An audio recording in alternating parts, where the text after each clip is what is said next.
Welcome everyone to Mailed Fuzz News. I am Peter and that is Connor. And yes, it has been a little while since the last news show, but we're here. We're going to talk about some interesting things that have happened. I hope so. In the last few days. And we'll see if these are, up our alley. So, without further ado, let's talk about what's been happening with movies. And I know Connor is super excited. What shit are you throwing me in the deep end with?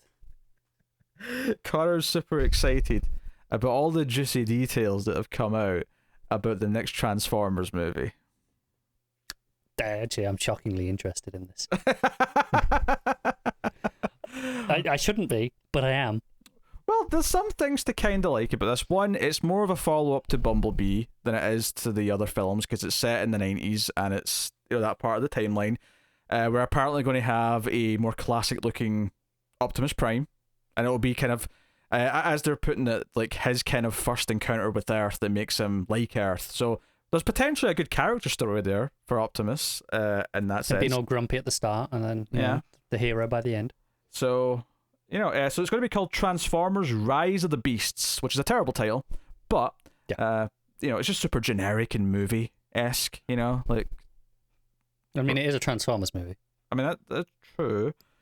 But, yeah, so that's all came from Vanity Fair, this stuff this week. Director Stephen Caple Jr., franchise producer Lorenzo D.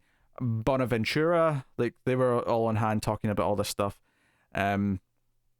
So, Rise of the Beasts stars Anthony Ramos and Dominic Fishback were also involved. Dominic Fishback we know from The Deuce. Yes. So, at least she's getting big movie roles now. So yeah, it's going to be set in 1994. Central characters are based in Brooklyn. The feature will move between New York and Machu Picchu.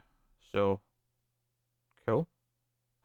Our main hero on the side of the Transformers will once again be Optimus Prime, but Rise of the Beast will also expand the big screen world of Transformers beyond the familiar, presenting a clash between different tribes of alien robots. One of the breeds referenced in the title is known in Beast Wars, which was a show from the 90s.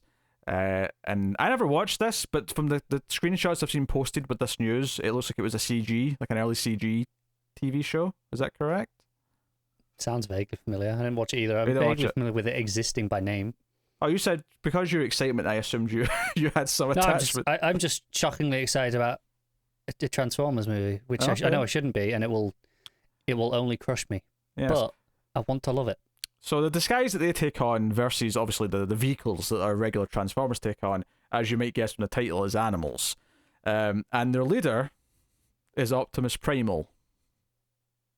That's wonderful. How can you not love that?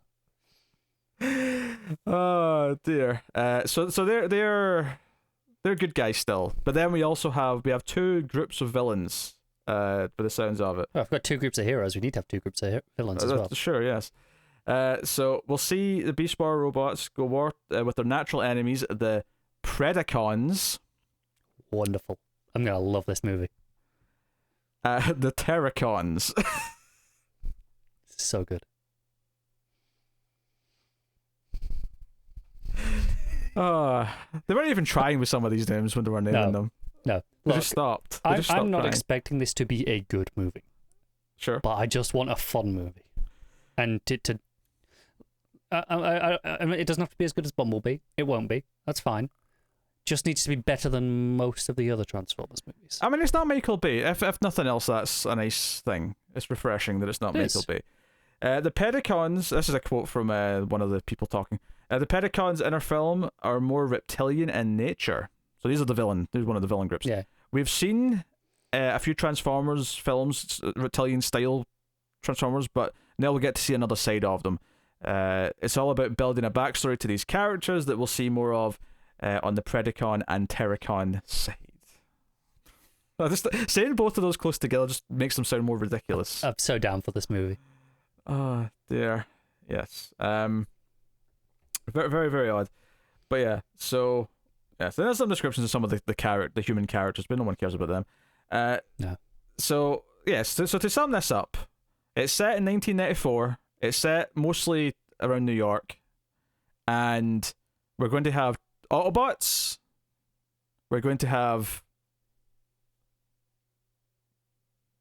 what are the primal ones called again? The beasts. Beasticons? I don't know what they're called.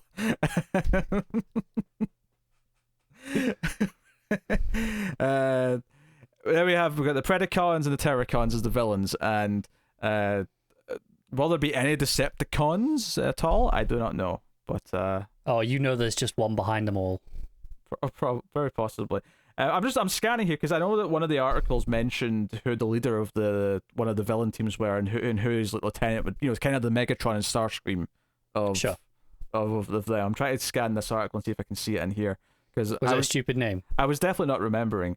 So they showed the early designs of some of the Autobots: Mirage, RC, Nightbird, Air so these are not all Autobots. The first couple are obviously, but Air Rhinox. It's Rhino with an X at the end. How do you pronounce that? Rhinox. Optimus Primal. The ruthless and scary Terracon leader known as Scourge. That's a good name. I'm alright with Scourge. That's a classic villain name, that one, isn't it? Yeah, and the new version of Bumblebee, which is an off-road Camaro, sorry. So, yes, this is scheduled for June 24th next year. So this ain't that far away. This is a year away. All I'm saying is, I'm expecting not to be as good as Bumblebee, because that movie had a hell of a director, and it had Haley Steinfeld. So, obviously. Mm-hmm. But also, the last few mainline Bay movies were utterly atrocious. As someone who watched them all during lockdown last year, I can testify for that. I've not seen the fifth one, the night one yet, but it's better than the fourth. But I mean, the fourth was questionable. Yes. Well, had Tara been doing the news with me on this particular episode, I would be joking about the fact that we're going to have to watch all the Transformers movies before this comes out next year. But today the joke's just on me. So yeah, first one holds up. I shall see. I don't know. I've not seen it in a long time. It's very one of the American military hoorah sort of movies. Mm-hmm. But if you can enjoy some of those sorts of movies, I still think it's a well-made, fun movie. Okay. Well, we'll see. Look out for the 5 ace reviews of Transformers movies coming. Have you done Bumblebee already? We already did Bumblebee. Bumblebee was like episode 2 of the show, like way back when. Which is alright. I mean, obviously it's better than pretty much all the mainline ones, but I think it was a little bit overhyped. I think hearing you and James overhype it made me go in. It's like me, James, and Matt probably all like, yeah, Bumblebee. You overhyped it too much, and I like Steinfeld in it. I like the general kind of, almost the E.T.-ish kind of like, teenager and a robot kind of vibe, but I don't know if I ever got as into it as I thought I was going to. So I loved it. So we'll see. But it's everything I wanted from that movie. So yes, Transformers: Rise of the Beasts, which is Transformers 6 or 7 if you're counting Bumblebee, which I wouldn't, but there you go. That's what's coming. But hey, so cool. I will say all the Transformers look better in Bumblebee because they had more simple designs. They were trying to mimic the classic style, and it just looks better because it's not overly complicated. Sounds like that's what's going to be happening in this movie as well, right? It does, yeah. So, in that regard, maybe you should count Bumblebee as 6 because this is kind of continuing from that. True. It's like they're too scared to actually officially knock out the other 5 out of continuity, but eventually they're probably going to have to if they keep going. I mean, the ending of Bumblebee kind of did. Not to spoil that too much, but it kind of did. But it's also this kind of thing where we're getting to that point where too much has happened before they apparently first got to Earth in the first movie. You know? This is only going to aggravate that. All right, next up. I don't know if you've seen these, but I think it would be weird for us not to talk about them, which is the set photos from the Flash movie, which shows off the Supergirl outfit, and also our first look at Michael Keaton back as Bruce Wayne, as well as Barry Allen wearing a Flash ring, which is neat, I guess. Okay, out of those 3, I've seen the Supergirl pictures because Tom Taylor was sharing them because it looks like the Supergirl he created on his Injustice run. Sure, yeah. But other than that, and as a comparison to that Supergirl, looks absolutely fantastic. Like, damn near spot Wonderful casting and costuming if you're casting for that Supergirl. Still don't care about the movie. Yeah, I'm not gonna lie. Oh, for sure. Some people are very vocal about, superhero costumes, and there's definitely camps that are super excited that it's a Supergirl with pants and not a skirt. Some people are really passionate about that. So fair play to them. They're getting that out of this. My thing with this is that, okay, it's even though I'm not someone who loves the Burton Batman movies, it is kind of oddly neat to see Michael Keaton playing the role again, just for the nostalgia of it. Mm-hmm. But I will make this clear. I said this on Twitter, I'll say it again. I do not like the director, Andy Muschietti. Now, admittedly, there's one caveat there, is that everything he's made so far has been horror movies, so there's a chance that maybe his non-horror work might actually not be a problem. I might not have the same reason to dislike his work, but I have not liked his films in general. I don't think he's a good director. Number 2, this movie, which is our first ever movie called The Flash, has at least a Batman, a Supergirl, possibly multiple Batmen, and possibly other characters popping into it. This thing is overstuffed, and maybe it'll all work out, maybe it'll all make sense, but call me crazy, I would really like The Flash to be about The Flash. Yes, and that's before you even get to the point that it's Flashpoint, not Flash. I mean, semantics there, but it's not called Flashpoint though, right? It's just called The Flash. I think officially, yes. But it, we know for now. That might not be the case come the time they put a trailer out. It'll be called Batman Presents Flashpoint, just so they can sell the most tickets. The real reason Keaton's there. He's the narrator. And the third point I'll say as well is that I think Ezra Miller is terrible as Barry Allen. I think he's been terrible in that role. He's been miscast since day one, and I have not seen anything from his appearances as that character to be excited about a Flash movie with him as a star. So you could have just stopped after Ezra Miller is terrible. No, he's good as we need to talk about Kevin. He's perfect for that sort of role. Sure.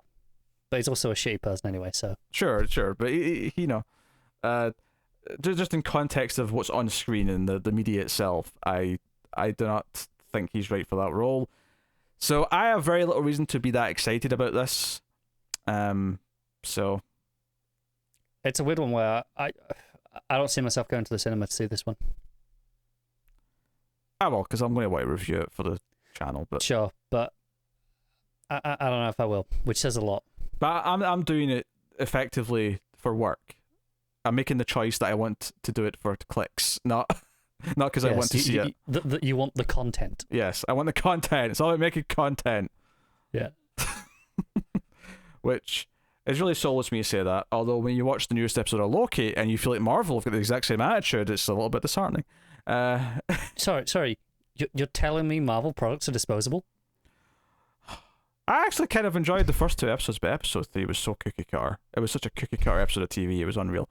So anyway, that's the Flash movie stuff. The outfit, Supergirl's outfit, which is actually the main thing to talk about, it looks fine. I do like a classic red skirt, look. I'm not super into the red on the arms necessarily, but whatever. It's not a big deal. I don't really care.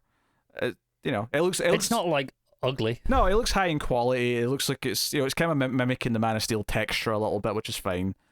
It makes perfect sense, right? So but yeah, the movie, everything. Like if this was a Supergirl movie and it was, hey, we're doing a new look for Supergirl, I'd be okay, cool. This gives Supergirl a fresh start. She's had a TV show for 6 years. We can do something a bit different with this take, but. It's not a Supergirl movie. She's shoved into a Flash movie, and it's just another example of the movie being overstuffed. So I can't just be excited for one part of it like that. No, not at all. So next up, Tower of Terror, which is a ride at Disney, is being developed into a movie with Scarlett Johansson producing. So. Keep in mind, Jungle Cruise is coming. That Jungle Cruise is one of those movies that was meant to be out like 2 years ago, but because of delays and then the pandemic delayed it further, it's only just coming out this year. That's another Disney ride. Obviously, Pirates of the Caribbean was the big successful one, which is now 20 years old, but that was the big successful one that made them go, hey, we can do this. We can make money. It is that old, isn't it? Yeah. So Sorry, I was like 20 years old. I was like, what? Wait, what? And then I was like, shit, no, it is. oh yeah, yes. Bloody hell. Yeah, you're getting When old did that now. happen? You're getting old now. Just sorry, you're gonna have to accept it. It's fine because I will never be as old as you. See, That's just a fact. you'll have to crack that joke, but I'm actually the second youngest out of everyone at Mailed Fuzz. But you're here now and they aren't. They're all older than me, so There was a terrifying moment at work the other day when I was the oldest person there, and I was like, oh god, what is happening? I'm the old man. I don't like this. oh, that's only going to happen more and more often. Yeah. So yeah, Yep. accept that. So yes, no plot details at this time. Johansson has not signed to star in it yet, but she still might. It's not out of the question that she'll, give herself the big role if she wants to. I don't know. I mean, I assume Tower of Terror is like a sort of fun horror ride. You would think it might be. I don't know. You should have asked ahead on this one with Matt. Because he would Matt know. could have given you some input. Yeah. I assume it may just be a normal ride that's horror themed. I could see it being one of those just drop down things, Oh yeah, one of those. I could see it being that, but with the theme of horror because of the word terror to be involved. But I mean, but What do we know? That said, though, how do you make a movie out of that ride? So I'm assuming it's more of an actual horror-esque kind of style. I'm thinking it's a haunted house, but it's Yes. it's got a few floors that you go Sure. up, and it's like a tower. I have no idea. This is just literally just my imagination based on the name. Mm-hmm. Yes. But hey, Johansson's behind it. And it's a Disney thing, so it felt worth mentioning. So someone stopped Disney from trying to kill Harrison Ford because the poor man got injured this week.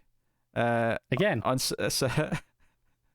Well, if you remember, he got rather famously basically crushed by a door when he was making Star Wars. broke his leg pretty badly. Yeah.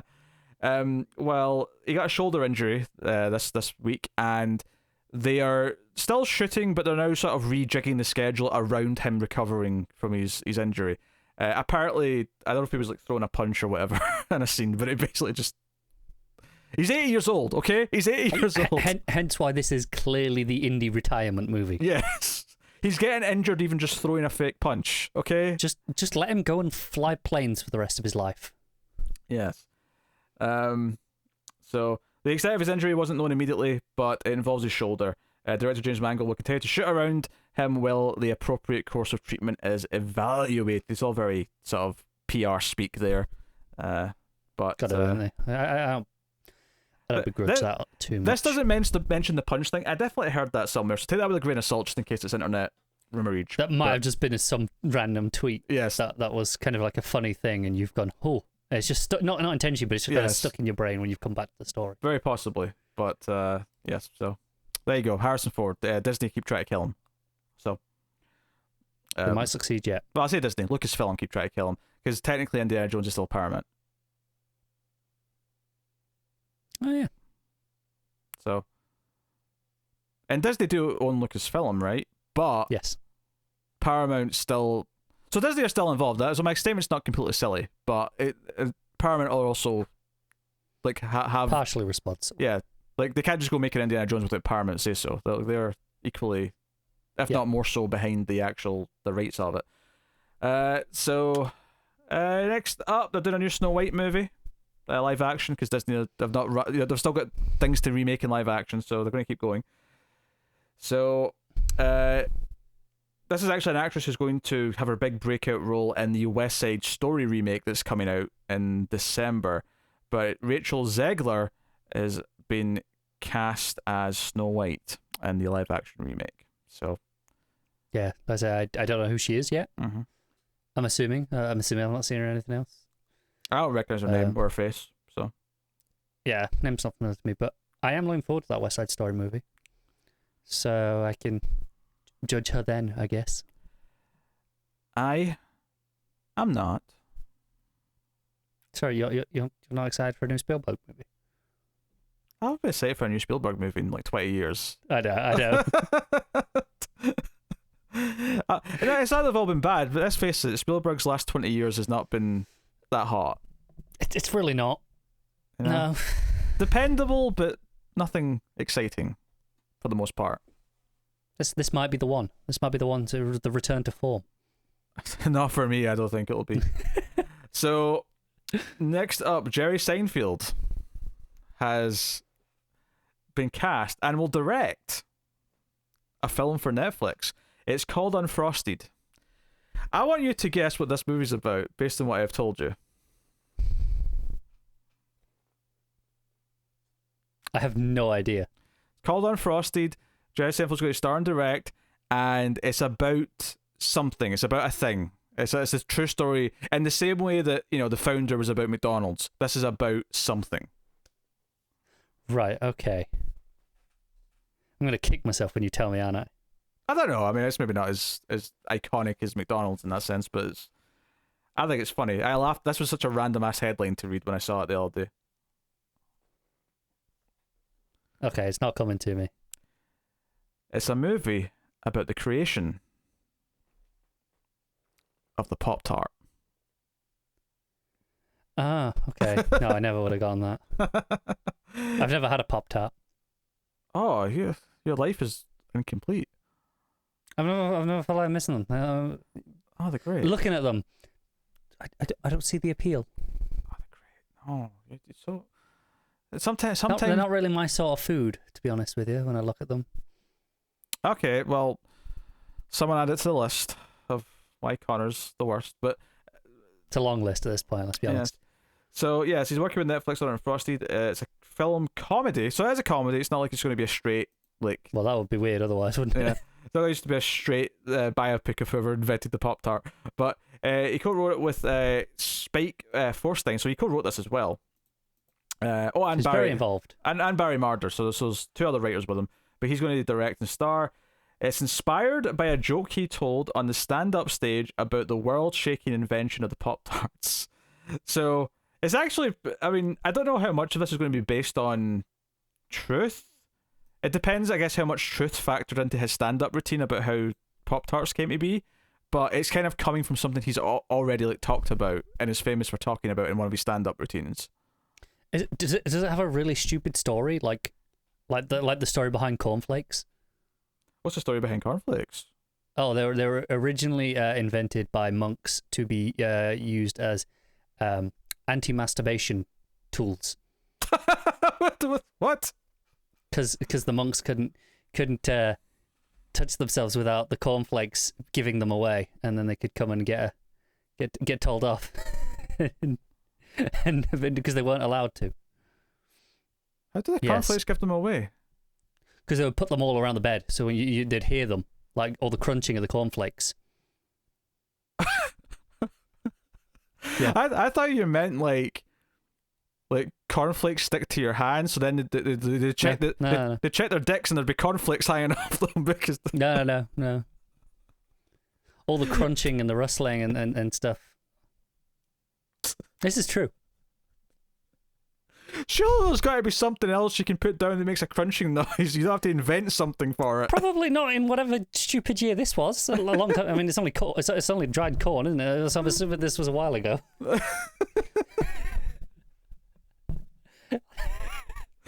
Well, this is, you know. I was going to crack a joke here, but I'm going to eat cornflakes every day and see if I can still do it. Like, is there something in cornflakes? But it turns out no, it's just a sound thing. Yeah. Okay. All right. Oh, okay. All right. So there's a little bit here about what his stand up was about. So Seinfeld deconstructed the Pop-Tart joke in a video segment for the New York Times, which is available if you want to go look for it on YouTube. It recounted the moment when, as a school kid, his world was rocked by the breakfast product.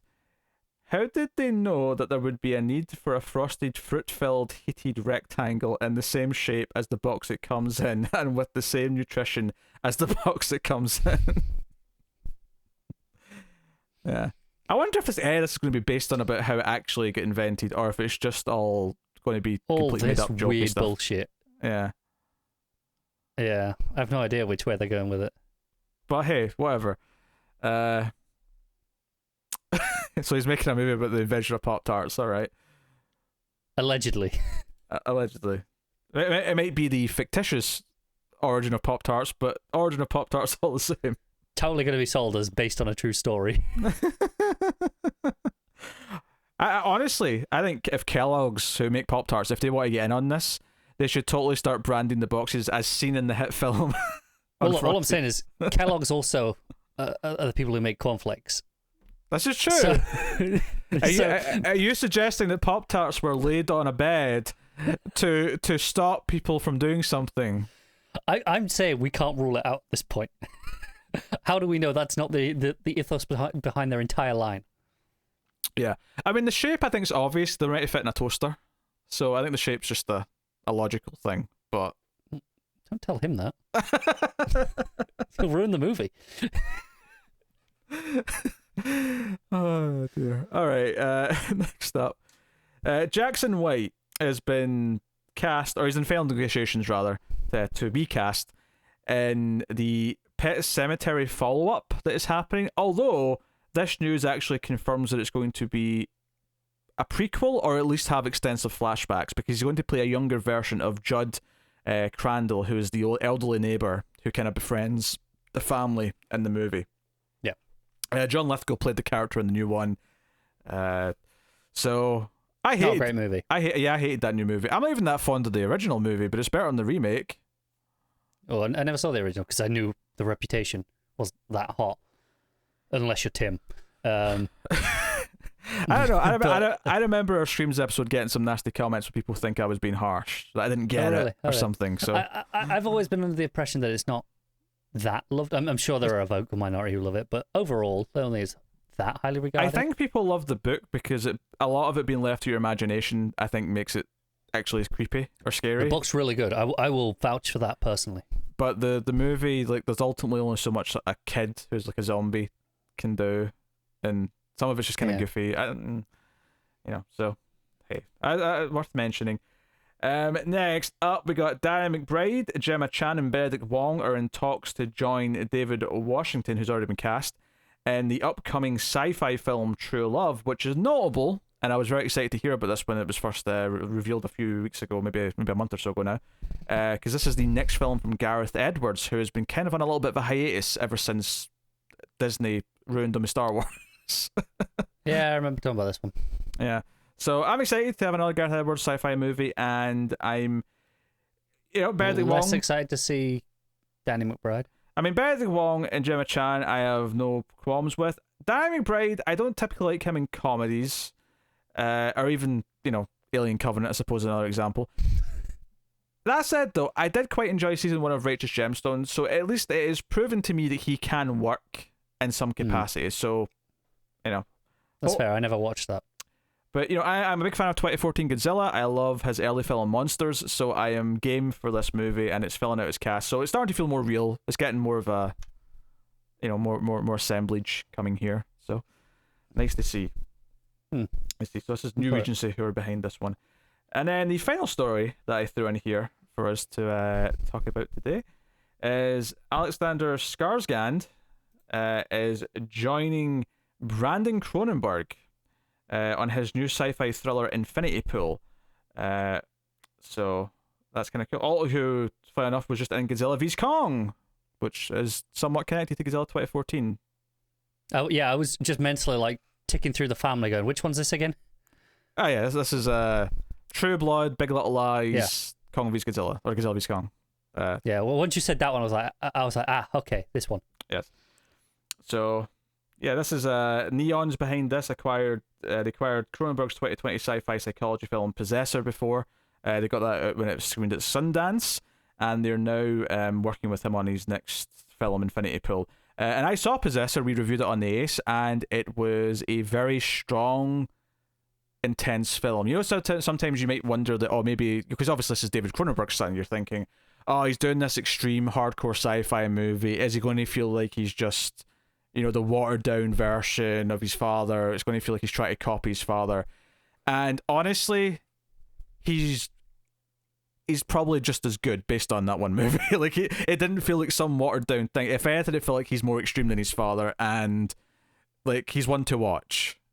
Okay, now he's just got to prove it's not just extreme for the sake of outdoing his father, Well, no, this is the impressive thing about Possessor, is that it's probably the best film I've seen in a long time, where the point of the film is to show that violence is scary and that violence is bad, and that we should, because movies that are inherently full of violence that we just cheer for. We love people getting killed in slasher movies, or we love action movies, people getting shot in the face or heads exploding. This was a movie that made violence uncomfortable. So it had a purpose, it had a statement. It felt like it was saying something the entire time. It didn't just feel like it was. The last one I remember that was kind of like that for me was Green Room. Sure, I can see that. Yeah, I can see that. That one it was very violent and visceral, but it's uncomfortable and horrible the whole time in a way that it's meant to be. So, plus there's some interesting sci-fi concepts. So I would recommend Possessor. Just make sure you watch Possessor uncut, just to see the director's preferred version. Because they insisted they wanted to. I think they edited it down to get an R rating rather than NC-17. So there's a slight, as they do. Yeah. But yeah. So I'd recommend that version of it. But you can rent it or find it easily enough now. So. Oh, cool. That's again, much like Gareth Edwards, another sci-fi director that I'm looking forward to his next project now. So yeah, so cool. I mean, it'll probably be on my radar. It's funny because I think maybe Tara was on the news. There was news of like David Cronenberg's next film. He's doing sci-fi again, and I remember saying, I wonder if he's going back to sci-fi to try and one up his son, because his son just came out and said, "Hey, I'm more Cronenberg than he is now." And he's like, "Oh no, screw you! I still got it." You will learn from your predecessor, boy. Respect your elders. Honestly, if the two Cronenbergs want to try keep one up each other, then we sure. all win. Yeah, we all win. I'm fine with that. Yeah. So cool. That's the movie news. So let us know what you thought of any of the things that we talked about today in the comments. If there's any other movie news that you think we should hear about, by all means, let us know that in the comments too. This was intentionally not every piece of movie news over the last little while, and certainly not since the last news episode, because it's been too long. But curating it a little bit, I don't think is such a bad thing. So there's only so many times we can talk about biopics where we've never heard of the person before we have nothing left to kind of like mumble and say about it. So pretty much. There you go. Some interesting stuff in there. So obviously Connor is most excited for Transformers 7, and I'm more excited for Gareth Edwards' next film. But there's a few things in there that were interesting. You can of course support everything we do by hitting like and subscribe and the bell even for the notifications on YouTube. It's what helps out every YouTube channel, so please do consider hitting the buttons. You can support us financially over at patreon.com/MailFuzzTV for as little as $1 per month, so please do. And I think it's also worth mentioning that we're doing a sci-fi vote for the top 50 sci-fi movies of all time. There's a link on the last couple episodes of the Ace. You can find a link. You can also find, if you go to the posts, there's a link in the newest. I want to see how many Star Wars movies I can get on it. You have to submit a top 20 at least. You don't have to go all the way to 50. You can just do a top 20, but they have to be in order and ranked. The deadline for that is the 1st of July, so you've got about a week from this going up. I want at least 10 Star Wars movies on that list. I will leave it up to your imaginations as to which one is not making it. 10 is too... I'm worried that it's going to happen, but 10 is too many. 10 is far too many. Is it though? Far too many. So go do that. Go do that. There'll be a results. Yes, go do that. Get all 10 on there. There'll be a top 50 results show with myself and Tara and sometime in July with the results. So go get your vote in. Your voice is heard. And we'll see you for that. But otherwise, that is us. So thank you once again for joining us. We always appreciate it. Keep watching movies. And if you can get it, it's always nice to have diplomatic immunity.